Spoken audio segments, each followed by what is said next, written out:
This kid is about to hire a high school student as a hitman to unalive his own mom. This is crazy. Now, his name's Danish. He's 17, he's a senior in high school, and he is a perfect student. He's on the honor roll, he's class president, he's the principal's student helper, he's smart, he's popular, all that. But Danish has a problem. His mom, who we'll just call Mom. Now, Mom, she's very religious and therefore very strict. And while she works hard to make sure he has nice clothes, his own car, his own credit card, and pretty much whatever he wants, she also expects him to follow her rules. And she's an immigrant parent, so you know she pushes him hard to succeed. Like, he has an 8 p.m. curfew, he's limited to how often he can see his friends outside of school, stuff like that. And while this may sound like somewhat normal parenting rules to us, to Danish, this is a dictatorship. And he can't live under this fascism. And so this really pisses him off. I mean, he's just trying to live his 17-year-old life and hang out with his friends. And so he starts to get bitter. He is sick of her trying to control him. And so one day, it all starts to go downhill. Because he goes and he tells his mom that he wants to apply to this internship to the Houston Police Department. Because I guess he's considering a career in law enforcement. And of course, Mom isn't happy about this idea. I mean, she wants him to go into medicine. Regardless, Danish applies for the police department internship and he gets an interview. But now, there's an issue. He's 17, so he needs his mom to sign the paperwork that gives him permission. So he brings her the paperwork, and of course, they start fighting about it. And it's a really big argument. Now, at some point, Danish has had enough, and he just snaps. And he decides to get rid of his controlling mother for good. And how's he gonna do that? Well, he's gonna hire a hitman. Here's the problem with that, though. He's in high school. He doesn't really know any hitmen, but he kinda knows this one guy from school who's in his Spanish class. And this guy's name is Noor. And Noor deals drugs, and he's in a gang, and he's a little bit shady. And Danish thinks, maybe Noor will do it. So Danish approaches Noor in Spanish class one day, and he's like, hey, would you unalive my mom for me? And Noor is like, nah, bro. But Danish keeps pressing him on it. He tells him that his mom is abusive and that she's not even his real mom and that she had his real parents assassinated, none of which is true. But most importantly, Danish offers Noor $5,000. So upon hearing this, Noor is like, alright. So then, fast forward to the day of the crime. It's morning. Danish and Noor, they're in school, but they leave early. And Danish drives them to his apartment. And he opens the trunk, and he gives Noor a pair of blue latex gloves and a knife. And shortly after, Noor is sneaking inside the apartment. And Mom is there. And I guess she doesn't see him because kaboom! He grabs her from behind and he takes the knife and he starts stabbing her over and over again. And there's a struggle and Mom fights back, but Noor is stronger than her and he ends up stabbing her 48 times until she's unalived.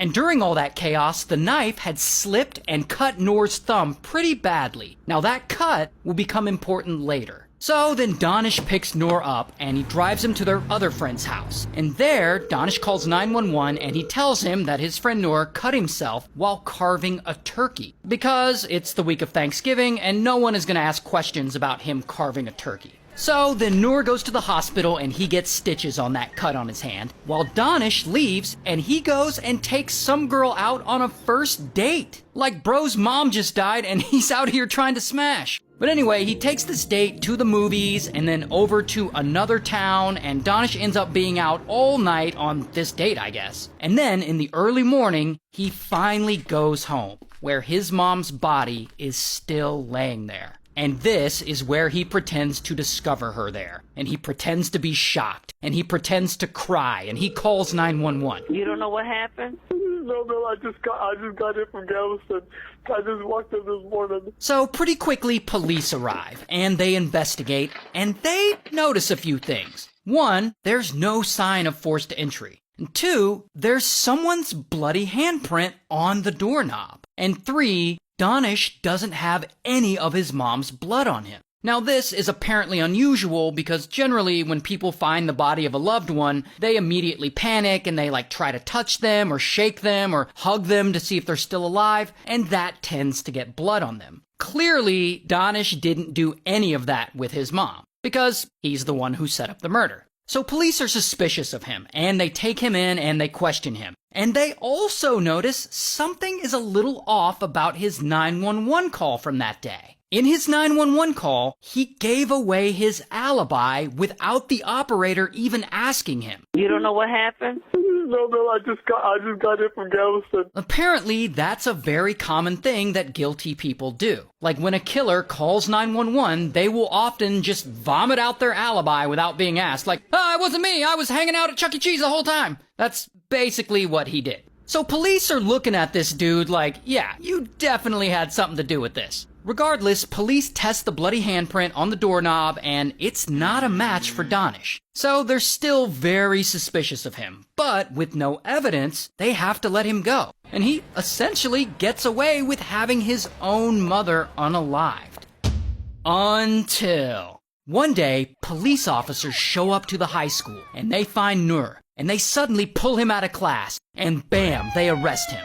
But they arrest him on a drug charge. And the drug charge is completely unrelated to the murder. Police don't even know Nur is involved in any murder. They're arresting him for drugs. And he is panicking. He's sitting there thinking, oh the police are here. They know what I did. They know that I'm the one who unalived Danish's mom. What am I gonna do? I'm probably gonna go to jail. Is there anyone who can help me out of this? But then he thinks back to his partner in crime, Danish. Maybe Danish can help him. So as the officers are escorting Nur out of the school, he yells back to his friends, Tell Danish to give me a call. Tell Danish I'm going to jail. Because Nur thinks this is about the murder. So now, police know he's somehow connected to Danish. So police bring him in and they notice that for some weird reason, he's wearing one glove. So they ask him to take the glove off and he does, and he's still got stitches on his hand from where he cut himself during the crime. And they ask him what happened and Nur's like, I cut my thumb carving turkey.